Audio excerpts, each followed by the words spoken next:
ఏ కష్టం వచ్చినా ఆంధ్రప్రదేశ్లో ముందు గుర్తు రావాల్సింది ముఖ్యమంత్రి చంద్రబాబు నాయుడు గారు. కానీ చాలా చోట్ల పవన్ కళ్యాణ్ గారు గుర్తొస్తున్నారు. ఏ కష్టం వచ్చినా సరే పవన్ కళ్యాణ్ గారి పేరు వినిపిస్తుంది.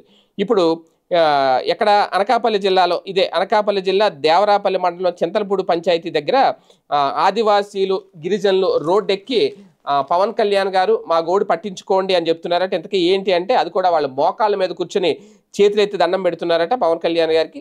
మాకు రోడ్డు వేయండి అంటూ. అక్కడ రోడ్డు అనేది లేదంట, అసలు చాలా అధ్వానంగా ఉందంట. ఎక్కడికైనా వెళ్ళాలి అన్న చాలా ఇబ్బంది అవుతుంది. వైద్యం అందక అక్కడ చిన్నారులు కూడా మృతి చెందుతున్నారు, సరైన సమయానికి వైద్యం అందక, సరైన రోడ్లు లేకపోవడంతో. ఇప్పుడు ఈ అంశాన్ని ప్రధానంగా పవన్ కళ్యాణ్ గారి దృష్టికి తీసుకెళ్ళాలి అని చెప్పి వినూత్నంగా నిరసన అయితే వ్యక్తం చేశారు.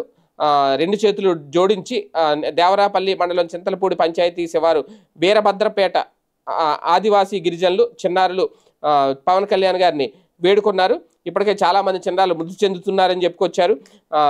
ఇదే గ్రామ గిరిజనులు రోడ్డు కోసం సెప్టెంబర్లో బురదలో కూర్చొని నిరసన కూడా తెలిపారు. అధికారులు సందర్శించి సీసీ రోడ్డుకు ప్రతిపాదనలు పంపారు. కానీ నేటికి అతిగతి లేదు.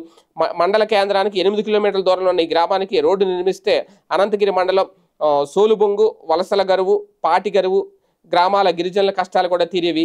గిరిజనుల ఆందోళనలను సిపిఎం జిల్లా కార్యదర్శి వర్గ సభ్యుడు డి వెంకన్న ఒక మద్దతు పలికారు.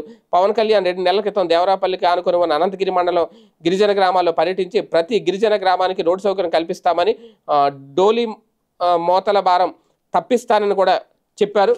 కానీ ఆయన మళ్ళీ అంతలోనే ఆ విషయాన్ని మర్చిపోయారు అనేది గుర్తు చేశారు. అందుకే మీకో దండం, మాకు రోడ్డు వేయండి పవన్ కళ్యాణ్ గారు అంటే పవన్ కళ్యాణ్ని మొక్కుతున్నారు ఇక్కడ వాళ్ళందరూ.